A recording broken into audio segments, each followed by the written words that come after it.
With the Citi Double Cash Card, you get 1% cash back when you buy and 1% as you pay. That's like the joy of discovering the last donut. Ooh. And it has your name on it, literally, in chocolate sprinkly things. No way. Double the love with the Citi Double Cash Card. Apply now at citi.com/doublecash. Earl, it's Andrew Hahn from ESPN. You're on with Chris Haynes, Mark Spears, and Amin Al-Hassan. Cool.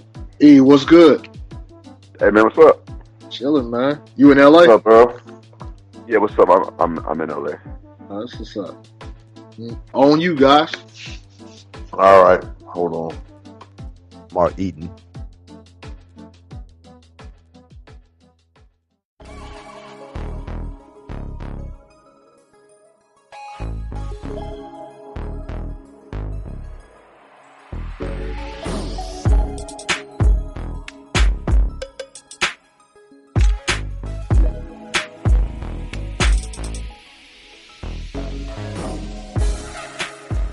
Run, AAMCC, fresh for you.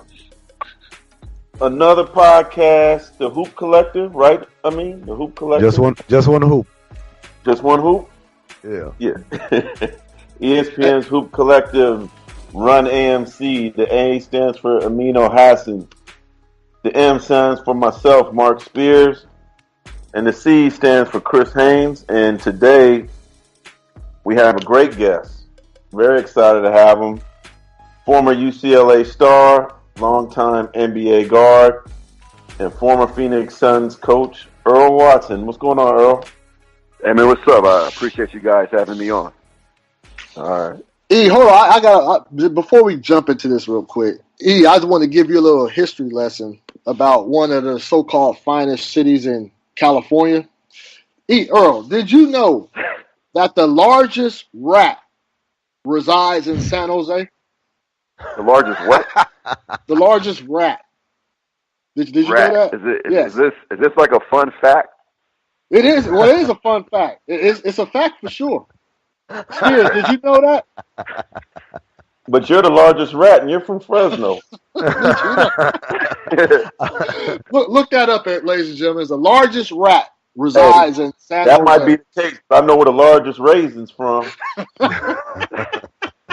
The largest amount of vegetables and fruits, and we still appreciate the good salads of the fine people of Fresno. That's fine. But quick question though: why can't San Jose State Spartan players go onto the internet? It's because they can't put 3 W's together. Oh man! I'm glad that you're able to read that. Hey, man, we can get back to those jokes later, man. Got Earl Watson. He came in with the first. Hey, he couldn't wait to get on in the morning. Yeah. Say these 2 things. Like he was thinking about this all day yesterday. Wrote it down and had to read it before he even said it. Earl, you're right. No, he man, ain't it came with the first 3 plays scripted. Man, whatever, man. I came prepared. Yeah. Let's get to some basketball, man. Let's get to some basketball. Earl, what's life like now? What's going on with you? What's the newest chapter of your life bringing? My life obviously took a immediate pivot. You know, when you go into a season as a player now, my experiences in coaching, you never think about navigating a season doing a termination or getting fired or things that arise throughout a season. So for me, everything's unexpected. And I knew I had to immediately, gather myself, not get caught up in the emotional roller coaster of, being fired, but immediately do not linger and move forward in whatever that is. And for me, that became, let's be open to being on television, speaking the game of basketball. Let's be open to meeting with Fox, being on Fox, taking interviews with the Pac-12 network and then eventually ESPN. And then let's kind of decompress and do something different with your life and, start to write things, write a book, and then jump back into school in January. So for me, it's a new path, a new journey, so to speak. But, the destinations are still the same. It's to impact people and impact the world. And Earl, I know, I've covered you for a while. I covered you in your time in Portland. I believe it was your final season playing in the NBA. I've known, how much you really wanted to get into coaching. And I know it was a great situation for you to be signed on with the Phoenix Suns and eventually become the head coach. But a lot of people want to know, like, you see those first three games of the season, you see the scores, and it's just puzzling for people on the outside looking in. Can you try? I understand you probably can't say what you want to say or whatever, but can you try to explain, what do you think happened? Hindsight, looking back now, what happened in those three games? I think that that's a unique. The NBA is so unique, and I was thinking about the college game versus the NBA game. And the NBA game has an appeal to itself, but it feels like always the college game is capturing people in the dramatics of the passion of the heart of the kids and the coaches. And I think both are unique. College obviously has the head coach. He's almost the GM, the president, and almost like he makes every decision. The NBA has so many decision makers. And I think for me, looking back in Phoenix, it was a great experience for me. I was 36 years old when I got the job as a head coach, and it kind of led me and gave me a platform and built a lot of self-confidence. And for me, I just love basketball. So it's never really been about, the title or what I do. It's been about how many people can you reach. And when you reflect back on what happened, you can always reflect on the ending, because the ending has a door that if you open up and you take a step through, it has no ending. It continuously drops with information and twists and turns. And, as a coach, you never control the narrative. You have to be respectful and understand what you're getting into.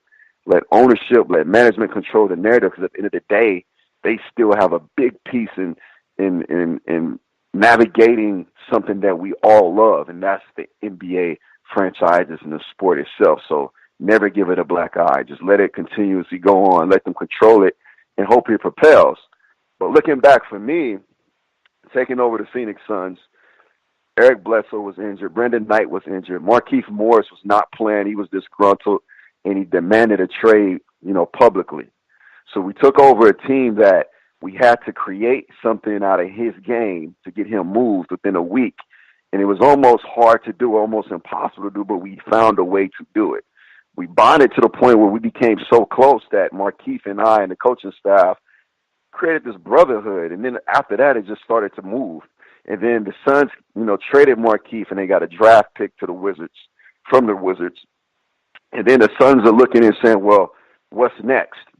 So my vision of what was next was to sell hope and create a belief again in the Phoenix Suns on the roster.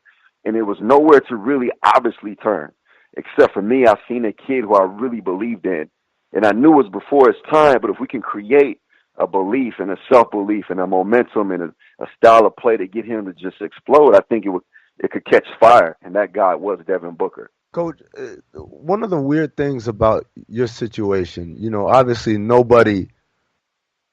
it's a business that we all know that everyone's day is coming in terms of when the end of the road hits. But I think most of the time you get a feel for the warning signs. Like, look, they're really looking for something here. And if I don't do X, Y, and Z, it might be over for me. And so I wanted to know, was there anything that you saw or you felt during the summer or in camp or at any time before the season started where you thought to yourself, man, we don't have much time here for me to kind of get this thing turned around? To be honest with you, when I took over the interim, management ownership told me that I would not be taking over the team permanently. So I think that was the first sign for me that no matter what was going to happen, was going to be short to make an impact and leave an imprint that, whoever takes over, wherever they go, you left it better than what you found it. And for us, that was player development. That was creating a belief in certain young players. You get a guy like Allen Williams, who we literally had try out off the street. You see his growth. You see the impact he has. You see he's set up now for life. You feel good about those things. You feel good about the Tyler Eulis. You feel good about, obviously, the Devin Bookers. And you feel great that Eric Bledsoe's had the career numbers under your teaching. So for me, you can't really worry too much about the signs. Because the more you look for the signs of an ending, the more you start to focus on the negativity of obviously your career, and then you lose sight on what's actually impactful. Who gave you word? Was it Sarver? Did the owner Sarver that called you? Who called you and told you that they had decided to make a change? And what was the reason that they gave you after just 3 games into the season? You know, that's to me that's a slippery slope. But I give as many details as I can. Um, I got a text message to come into the office, and when that text came to come into the office, I'm a very aware guy. I knew what that text was for. So before that even happened, I kind of reached out to people who, I kind of depend on for not just basketball mentorship or great men in the sport that I talk the game with, but just almost like life. And they kind of walked me through the process, way before any of this even happened. But can you say what you were told, or when you came in, like I don't what want the to get reasoning into was? it. I don't want to even open that door. I feel like I've been fired for the last 3 weeks every day. I'm always reading something new, hearing something new. I'm like, damn, how many times can I get fired? Like, it's like being in a marriage and and someone reminds you like, oh, you have a divorce today. Like, okay, that was 3 weeks ago. So like, I don't want to open up that door. I will say that the only talking to me came from Robert Sarver. Ryan McDonough was mostly just wishing me good luck at the end. And that dialogue was probably about 30 to 40 minutes. And from that point on, it was automatically, how do I transition? You can't linger. Just move forward. You brought up earlier in the conversation, Earl, that the narrative, people controlling the narrative, and you just mentioned right now how you feel like you've been fired every day for the last couple of weeks. What is it like? What is that experience like? Going through and you're hearing such and such said. I mean, there was obviously Zach Lowe wrote a story today on ESPN about the Phoenix situation and what's going on.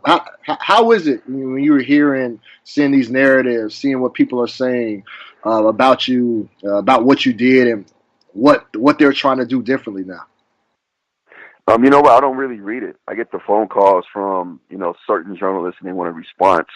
The response is going to be the same. I'm very grateful for the opportunity because I really am. And I think it created a confidence in myself, that you can just continue to do more things. And for me, I really believe I will be a head coach again. So I think the worst thing in sports is seeing a head coach who is terminated trying to control his narrative. Then it becomes too many narratives involved. And then I think, when you take that seat, you have to understand that, like Mark said, it's going to be a time where you're going to be fired. And when that time happens, it can't be the people's court. You can't sit and give your side, they give their side, you give your side, they give their side, and let the people judge. Like, that can't happen. It's a part of being professional. You have to be a pro. You have to move forward. And then, I studied certain people. Like, I studied Pete Carroll. Pete Carroll's been fired twice, and it was at USC. He stays true to who he is, and he makes a run, and now the Seahawks are the Seahawks. And he left USC, winning Heisman Trophy winners and national championships. So it's just the journey of a coach, which to me is the most dynamic part of, any termination or any twist and turn. I wanted to ask about Bledsoe. That's a guy who I know you're close with, and he's reached career numbers, under your tutelage. He finally was able to be free. And it seemed like right when your situation ended, that's when the Eric Bledsoe wrath came. He finally was free. I was able to speak with him a couple of days ago, and he told me that he started eyeing a trade once the team decided to shut him down. And I asked him last season. I asked him, were you healthy? Because I saw some reports back then that he was dealing with some knee soreness, and his quote was, "I was 100% healthy then, and I'm 100% healthy now." What was that like for you? Dealing with a situation where you had to tell a guy that he would not play the remainder of the year, and and then just having to deal with Bledsoe during that time. I mean, that's a tough situation for any competitor to give that, to relay that message, and then for the other competitor to receive it. And it wasn't just Bledsoe that got shut down. And that is when, the tricky part of coaching, the tricky part of relationships, and the finessing of certain things, you have to be on point. You have to be very careful because you could lose people at any given time. And obviously it sounds like that was when the idea of moving on crept into Bledsoe's mind. And we talk about narratives. There's so many narratives with my situation. I don't follow situations of coaches being terminated because I know the business is tough. But if this is the only narrative I can ever clear up, I would like to just set this straight as Eric Bledsoe and I have always had and still do a great relationship. Like Eric Bledsoe not wanting to be in Phoenix had nothing to do with his and I relationship. If anything, he was the guy that he confided in me, and I was the guy that tried to get him refocused and talk to him, get him refocused and let him understand that no matter what, we have a job to do, and you have to be focused. You have to give your all and just do all you can on the court and be free on the court. Because we grew up playing this game where basketball was our freedom. It was the stage we stepped on and put on a costume and became someone else. And nothing else that ever mattered in life, the ups and downs and trials and tribulations, they didn't matter when you got on the court. And I could see with Eric, everything was coming on the court with him. So we were trying to get him back to the fundamentals of the game, the love of the game, and the purity of the game, just so he can just enjoy himself in life and competition. That's got to be frustrating as hell, man. That's all I'm thinking about is the idea that, the situation is such where you have to bring the joy back in this guy's life because he feels like, talking about what we talked about earlier, someone else is controlling the narrative. And I think we all want to feel like we control our own destinies. And it's got to be frustrating, man. That's all I'm thinking about it is, they put him in a tough spot, but they put you in a tough spot to deliver that message to him. And so I guess you like you said for most of this interview, you're about looking forward. So what do you take from this experience that you're going to say in the next job you get, you're going to apply and maybe do things differently or maybe approach things a different way or something like that? I think everything you just mentioned kind of goes into the next opportunity. And for me, I think what's allowed me to continue to have a positive attitude and move forward, and I've said this to the team from day one and every player, that it's never been about me. It's never been about me. We have a job to execute. My job is over. My job was to find the next hope and belief for the Phoenix Suns, and we found that quickly with Devin Booker. My job is done. It's time for someone else to come in and take them to another level, maybe through free agency, maybe building whatever their next move is and execute that next move. And then when that time comes for a coach to win, it's going to be that time for the coach to win. So for me, going into the next opportunity, I learned a lot. And I think, I don't know if this is for any person in any business, but this is so true, that the vision of anything that you do together when you're creating and you're building, that vision has to be shared transparently in an interview before anyone takes that job. And then that vision has to go beyond just sports. I think you have to have different talks. You have to connect in different ways beyond work. And then once you do that, and when I say that, I think about Pop and I think about RC and I think about how they've been together most of their career life, and they get to San Antonio and they create something special because they had a prior relationship that exceeded beyond coaching or management. And I think that's what makes them powerful. Of all the text messages you received and phone calls you received, were there any words or any call and anybody you could say that, man, that really meant a lot to me, and as well as those words that he said, definitely were some words I needed to hear. I was just wondering about some of the messages that you received and how it could have impacted you. I still get phone calls and text messages this week on, I'm sorry that you got fired. I'm like, yo, that was 3 weeks ago. I'm not really, and Mark, we've done some very intimate interviews, and I'm not a sympathy person. I don't really like sympathy. Because I feel like, for one, I've got an opportunity to do something that most people would never get an opportunity to do, and that's be an NBA head coach. Let alone I did it in my, mid to late 30s, and I'm only 38 now, so I still have 2 more years to live out, this decade of 30s. So for me, you think about it, and you think about the stories we've done and everything I've been through. I grew up in the inner city. I grew up where hope is very dim, and it's only through certain avenues where you feel like you can be something in life just to share your voice. And then here I am being an NBA head coach after playing 13 years in the NBA. Forget the UCLA and John Wooden. That is like cloud 9 for me. And now I'm here. And now I have a relationship with John McCain. Like, to me, that is part of the story. That is part of the journey. That is part of the great gift of my position. And then I'm sitting and standing and having conversations with George W. Bush, our former president, about hoops and about life and leadership.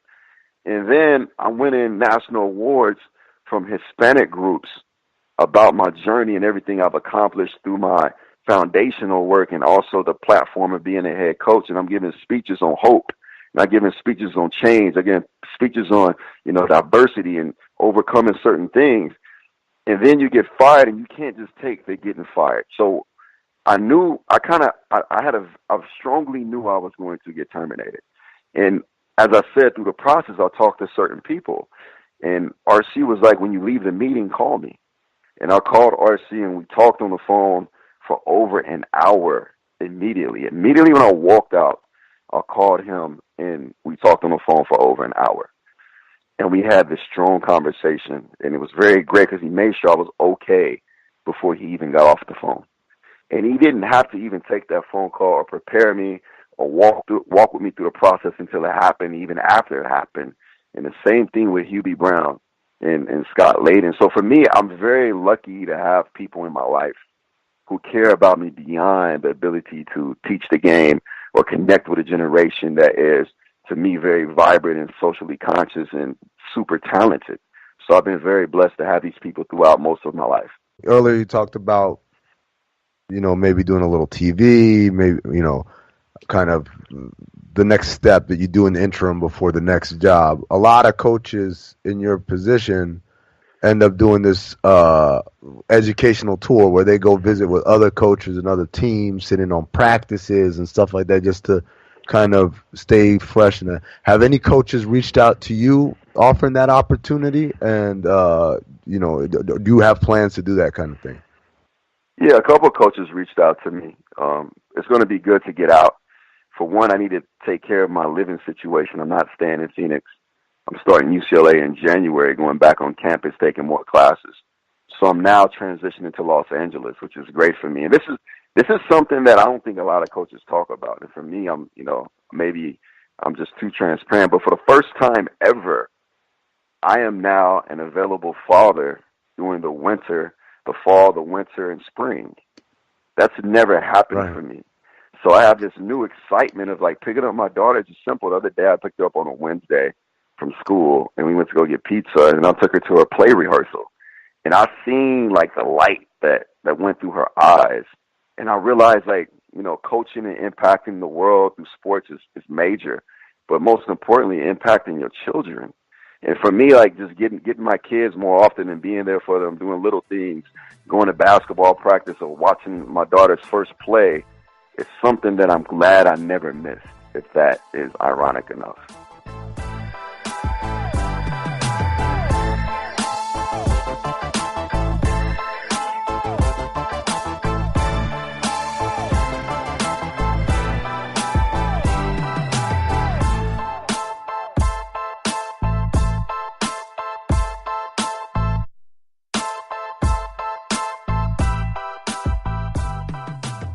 I got a story. Kind of want to break from that tone we've been having already.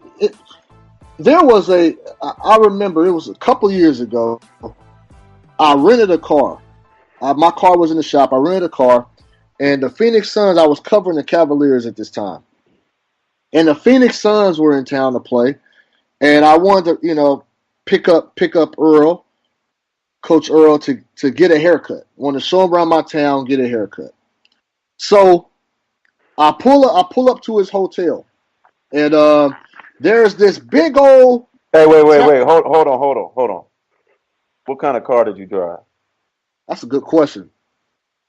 Because that Earl, car you you remember what? picked me up in was an A to B, and it looked like you got it from Cars for Kids or something. You know what I'm He got you in the Pinto. Oh, bro, this Earl, Joker, Earl, it what didn't kind have of Chevy no car? air Nova. conditioning, dog. Uh, Oh man, this is It a looked rental like car, about man. 30 birds had attacked it from above. I mean, it was It was legit. dirty. you have to It roll was the windows legit. up. I hope you cleaned your car up before you picked this man up. But It's legit. It was a I'm rental just car. curious what car you had. Earl, do you remember what Yo, kind of car I'm it was? I'm gonna say this. He was like, I'm gonna pick you up. He was like, what I need you to do is go get some matches from the front desk. I was like, why? He's like, just go get them, right? So it's like, cool, I'll go get them. So I go get the matches. I get in the car. We in Cleveland, and like it's no heat. And then he goes, you have to light the matches, dog. I ain't got no heat. I'm like, what? So we sit around this little flame. No, I'm just joking. Just messing This with you. fool crazy, man. So, anyways, it was Put a some rental car, newspapers in it. and so I pull up to the hotel, and Earl is like waiting at the lobby, and so it's this big old like taxi car, and I'm behind it, and so this taxi is backing up, and I'm like, cool, it's backing up, but it keeps backing up. And then goes faster and faster. I'm like, hold on. I start honking the horn. Boom! Rams right into me.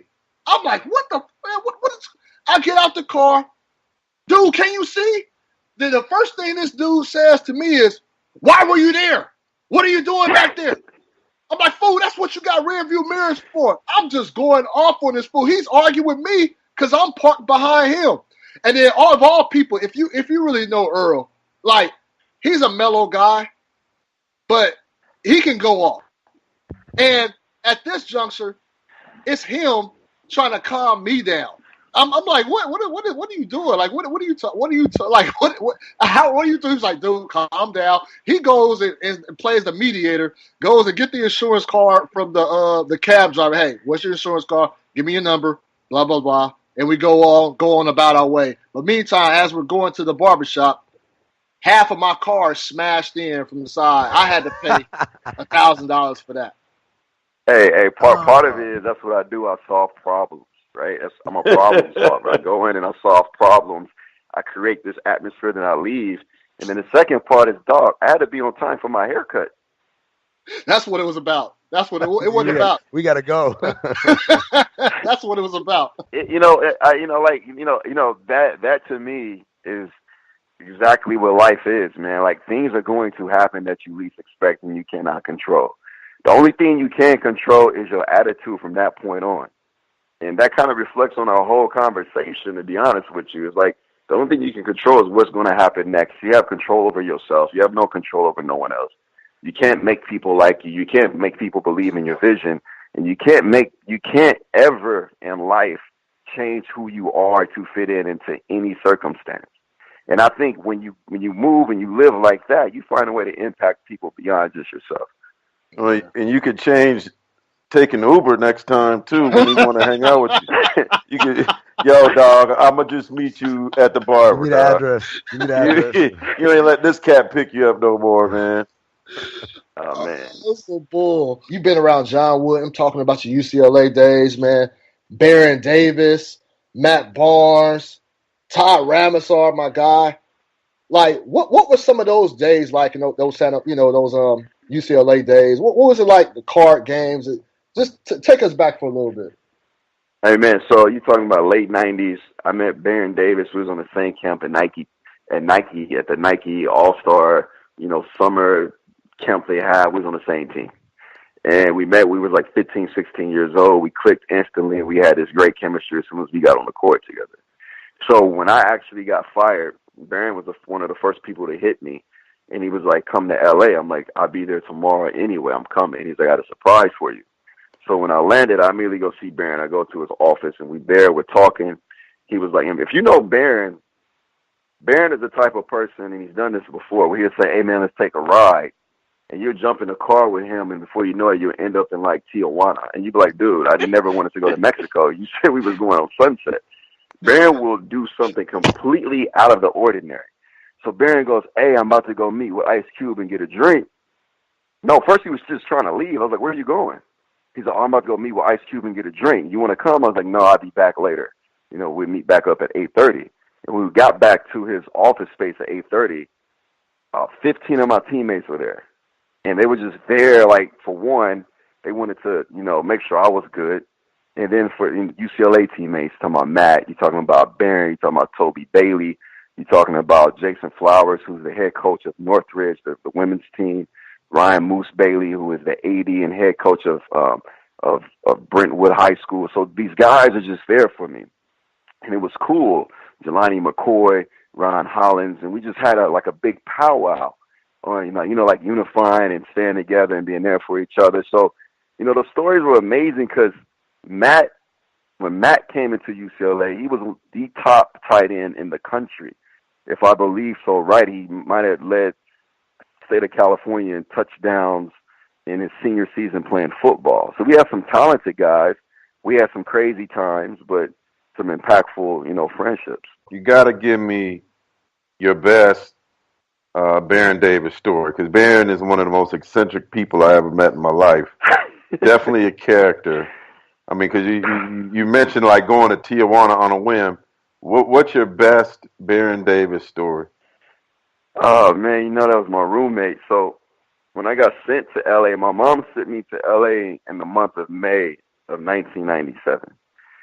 We didn't start school at UCLA. We couldn't get into the dorms until the end of September.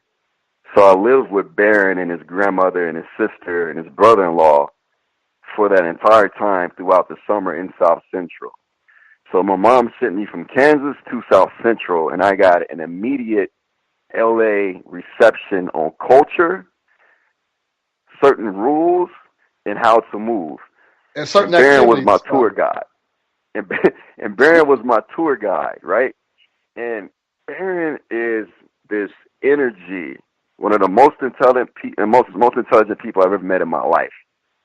And he's this energy, and he just is in constant motion with really a unique awareness of everything around him, but he thinks like everything. I think the biggest one we have is when he got, when the aliens came and got him on his drive. You guys remember that story?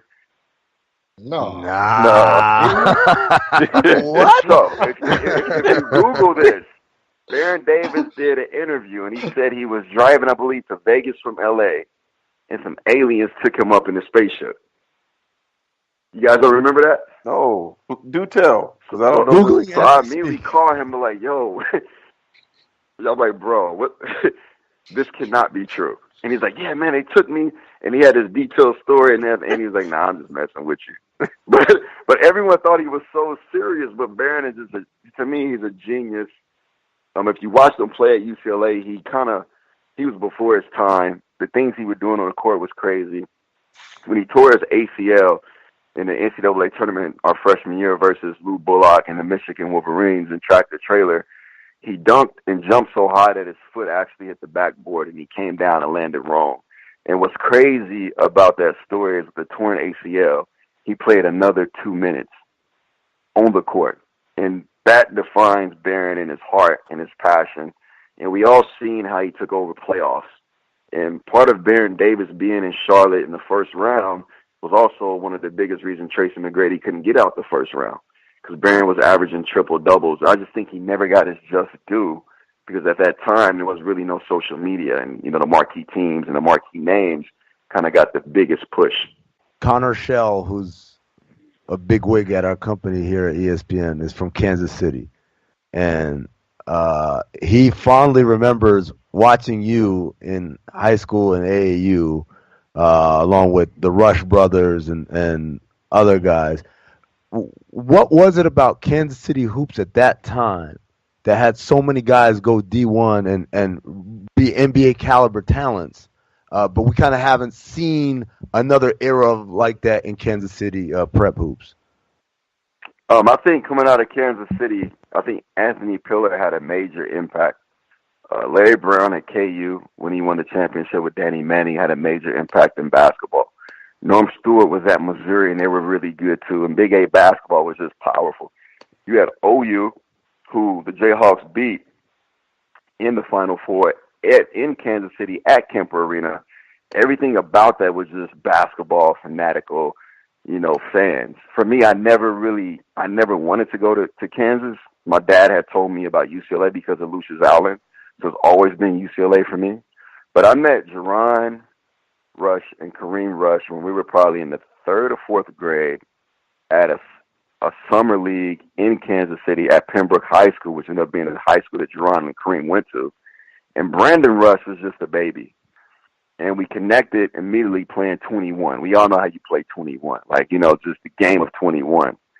And then as we got older, we met this other guy by the name of Corleone Young, who was from Wichita, Kansas, who ended up being the number 2 player in the country. Corleone Young, he was a beast. Straight to the pros. And then out of Wichita, we had this other guy who ended up joining our team by the name of Mo Evans.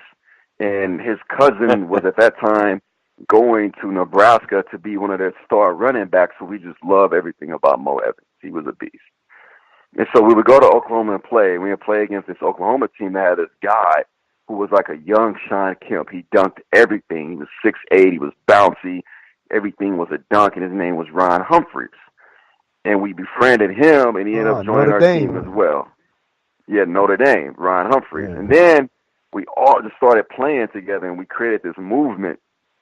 And then you have this other guy starting this other, in Kansas City, this other travel team called almost like Rockfish or Rocks. I can't remember the exact name, but this guy was from Missouri, and he went by the last name of Kroenke. Right? So you had this explosion. You had this explosion in Kansas City basketball. Yeah. Right? Josh at the time was on the team. Josh Kroenke, his dad was the sponsor of the team. Right? And they had this other team, and we had our team, Kansas City CMH. Then we played for this guy named John Walker. John Walker gets fired, and then they placed this new coach in our presence. And this new coach, son was on our team. He was like our brother. His name was Myron Piggy. So now you have us getting Nike contracts. You have us playing in top Nike teams. That's where I met Barron eventually in Nike camp. And then you had all these players coming. Then you had the Mike Millers who played on our team. Then you had the Corey McGettys who played on our team. And then we had this little all-star squad, and we were all just trying to either get to college or get to the NBA. For me, I was just trying to get to college. I couldn't do what they were doing in high school, so I was like, I have to take it one step at a time. And you had this great impact in high school basketball. And that kind of leads us to where we are now with, collegiate sports, because our travel team kind of faltered where these kids are getting in trouble now. And it's kind of like deja vu again in grassroots basketball.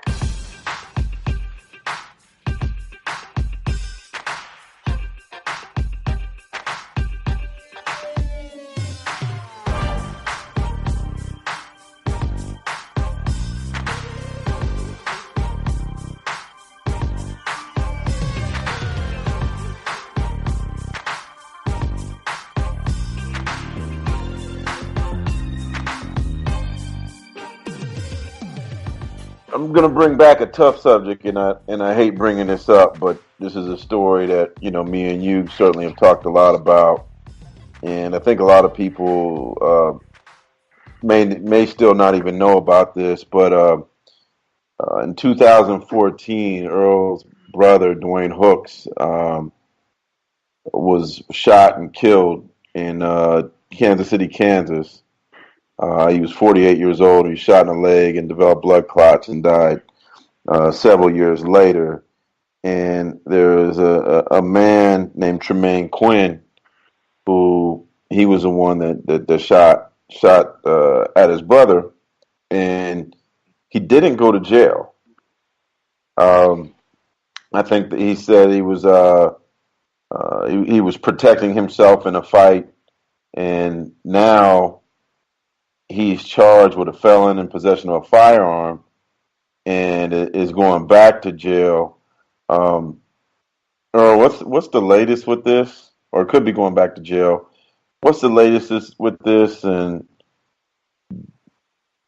are you putting more time and energy into this? And how much has it, really affected and been painful to your family? I think for me, staying busy and being active in everything that I'm doing kind of takes away the focus of that. I think for my mom, she lives with it every day. She gave birth to my brother. It was her son. She has a deeply, deeply unique connection to her children like all moms do. For the incident that happened, Tremaine Quinn was given time served throughout the length of the trial and put on probation, in which he committed another crime, which he's now in jail for, the possession of a firearm and maybe other things. After he serves his time with the possession of that firearm, and it should be pretty soon, he is going to be recharged again for another murder that he allegedly committed almost 3 years to the day of actually murdering my brother. And when you think about it, and, you know, I had the night before the first draft, where I was a head coach, I had to write a letter to the judge giving him the stance on our family and representing our family. So I was up right now till like 2 or 3 in the morning, sent off that letter by email, went into, the Suns, and we drafted, Dragan Bender and Marquise Chris, all within 24 hours. So it was emotional for me. Going into court later on that summer, going to the trial, and the last day of trial, I had to give a speech. And this is why I think I'm able to move forward and not linger in anything that happens in business and career and life, because I've been through these situations more traumatically, more tragically. The speech was, and I had to prepare my family, is that we cannot go in there, we cannot be angry, we cannot go in there, we cannot have all this hate, because the hate is going to transition only into our family, and then we're going to live the rest of our lives unhappy, forever replaying this moment over and over and over again. We lost someone that we truly love. We lost someone who was a father, who was a brother, who was a son, but we can never get him back. And even if they give Tremaine Quinn 1,000 years, that pain will never leave. So we cannot have this hatred. And it sounds crazy, and as I'm telling my mom this and telling my family to look at me like I'm crazy, I tell them we have to forgive him. And it's not for him, it's for us. Because hate is too heavy of a burden to carry on through life. And if you really think about it, you can only give what you have. So you can't expect someone who is hateful, who is toxic, to give you anything but that. If I ask Mark, if I ask you, I need $20, if you don't have it in your pocket, you can't give it to me. Yeah. So we have to just clarify that, and we have to just make sure when we leave that courtroom, we can't worry about what the judge does. We can't worry about the sentencing that he gets, but we need to warn the judge that this will happen again if it's too lenient. So during my speech, I forgive him. I told him my family forgives him. And I told him we're not here to crucify him. We are here to give closure to him from our family, and the rest is he has to live with the rest. Every night he goes to sleep, he has to put his head on the pillow and know he's taking a man's life, another human being's life. And that's how we closed it. Now, it's unfortunate that another family is now in the same situation. And, when you think about it, he has a major responsibility and accountability for that. But it's also the system that's allowed him to fail so many times. So, we pray for that family. We pray that he gets his life right, that he finds a way to change his life, which looks like it's getting darker and darker. But you don't want to see families continuously get hurt, because now the family that he's now hurt might not make the same decision as we did to forgive him and live with peace. And that's why when it takes me back to the Phoenix Suns, I ended the conversation with everything in life happens for a reason. I'm not here to confess why I should keep my job. I'm here to tell you guys that you should be excited about what's next, because that means you're closer to getting exactly what you want, and so am I. And being in an environment, in a situation that fits us both. And through that should bring immediate happiness, knowing that every detour and every no and every fire and every termination is sending you right into your destiny. So how can you ever be disappointed in that and be bitter about that? Be excited for that, because you're going to where you need to be, and it's all purposeful. You can learn from everything, and use it to continuously push forward and do great things and just give to people. Man. Oh, thanks for sharing that. Uncommonly positive person, Coach. God knows that I can't imagine that pain, but through that it makes a lot of sense about your approach to everything that's kind of been happening to you over the last few weeks. That really puts it in perspective.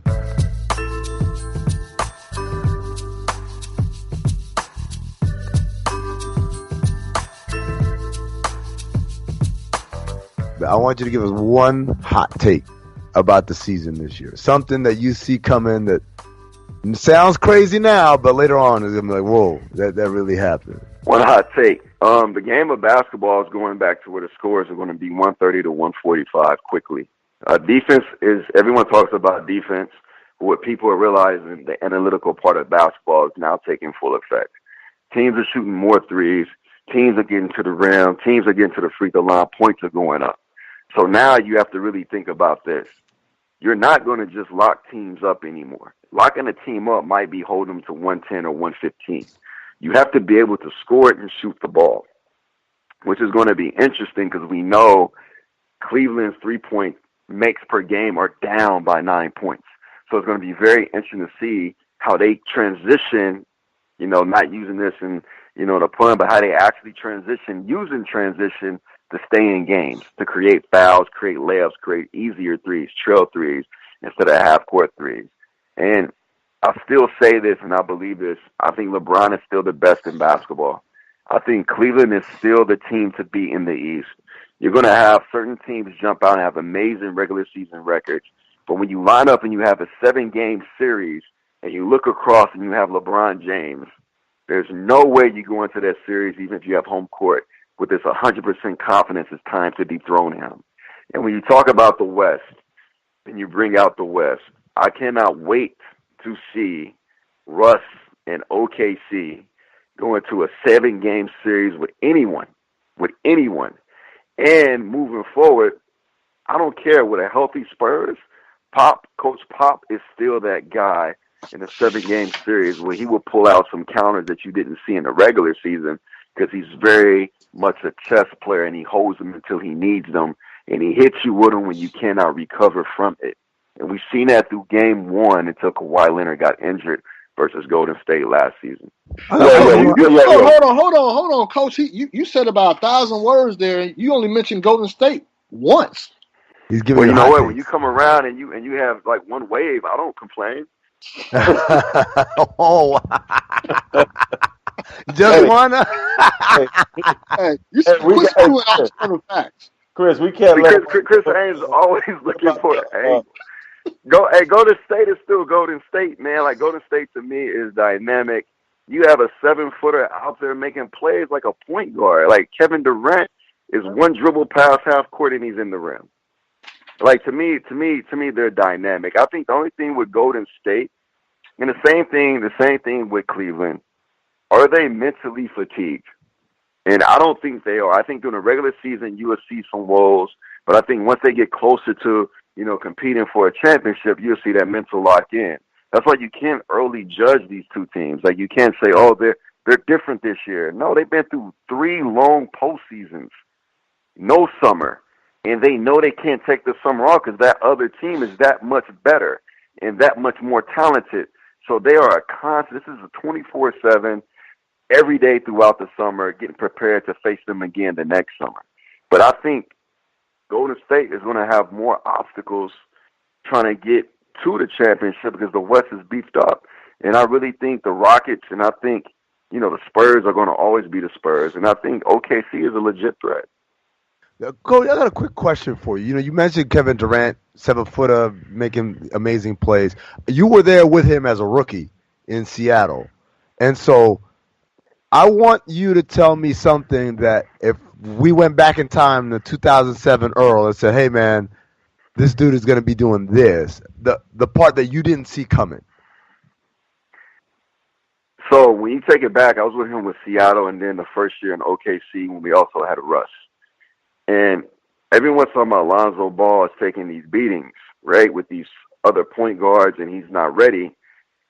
KD took a lot of beatings too. KD early in his career had the worst point minus gap than anyone in the NBA. He was the worst. But you could see KD growing, and he had this persistence of, I'm going to always try to be better. And I don't care if I have to shoot 30 shots to get 20, I'm going to get my 20. And as a teammate, you didn't understand it, but when you get older, you realize this kid had a mindset that he was creating, that he can never succumb and never allow himself to be passive. And it was a game at the end of his rookie season, I think the last game of the season, we were playing Dallas, and KD just went off big shot after big shot. I think he had 35 plus, and I realized this dude is going to be special. And then you start to see him get his strength. And we all know it's a different strength from 18 than it is from 22, than it is from 28, than it is from 30. You start to see him get his grown man strength and his physical build and his ability to maneuver and sidestep and his agility to finish above and beyond the rim, when before it was all layups and jumpers. So I'll be honest with you, he did it in so many layers over time, you couldn't really predict all of it his rookie year. So, Earl, what's up with your boys in China, man? Oh, here we go. Come on, man. What's up with your Bruins in China, man? I mean, y'all gonna hit me on everyone that I know, huh? Everyone that I know. Yeah, you figured some dudes in LA already had some sunglasses. Oh man. You know, Chris, you like this, huh? You talking a love little it, too much. Love it. Go ahead. You know the irony of all of this, Mark. What's up? I've been to China. The sun doesn't even come out in China. It's too much smog, right? It's too much smog. I don't know the true story, but I know those guys very well, and I'm hoping when their narrative comes out, it justifies a lot. I don't know if you can say, innocent or guilty until you hear both sides.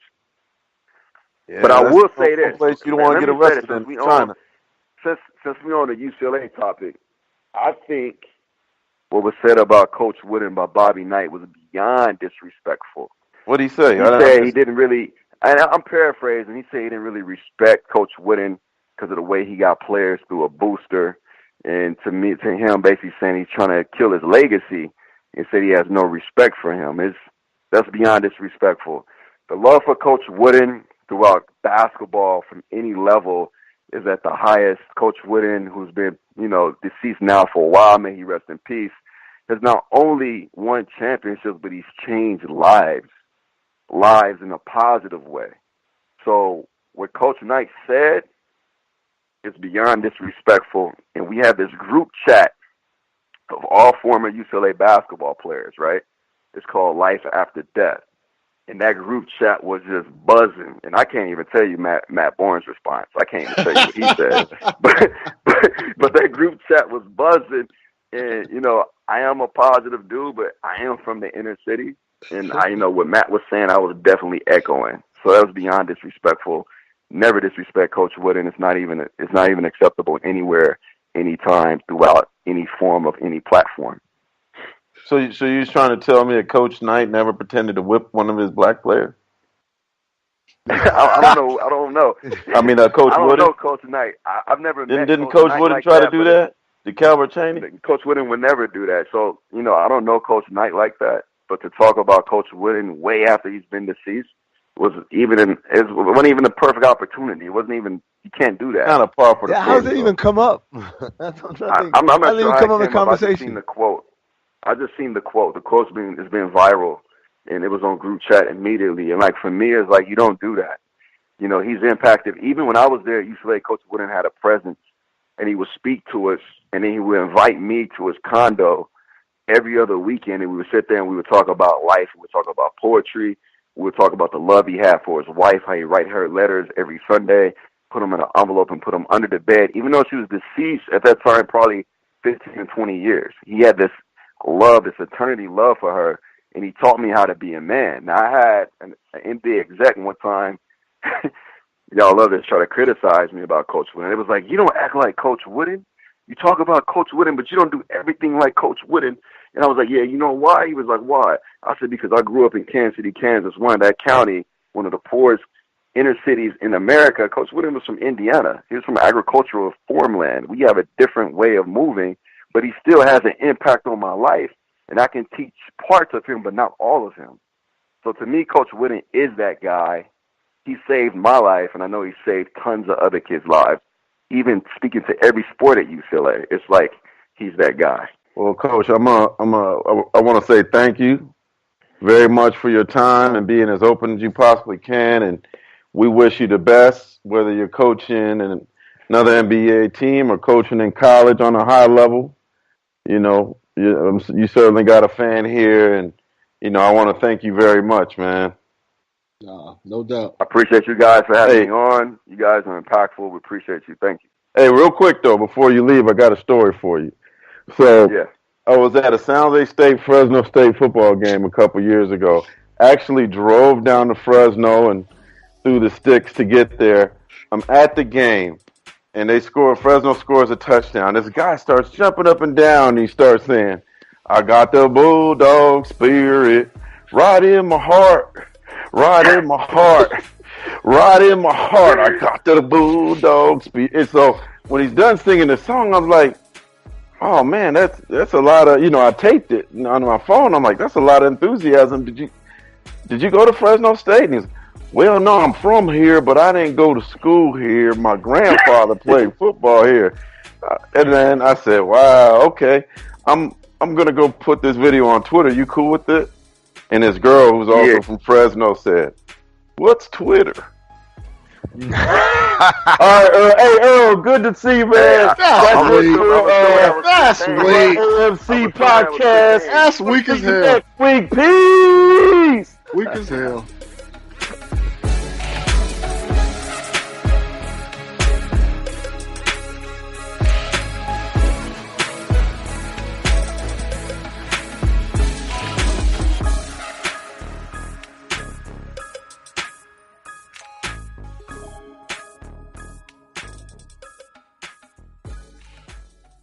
I just saved hundreds of dollars by switching to Geico. I've never felt more alive. Disclaimer. Geico cannot guarantee you will feel more alive. You either possess functioning respiratory and circulatory systems, or you do not, or you are a zombie. If you are indeed a brain-starved zombie and you would like to save money on car insurance, the Geico legal team applauds your excellent life choices, even in your shambling afterlife. But we strongly encourage you to visit geico.com or download the Geico app. Please stay a minimum of 500 feet away from our large and presumably delicious, delicious brains. Geico. 15 minutes could save you 15% or more.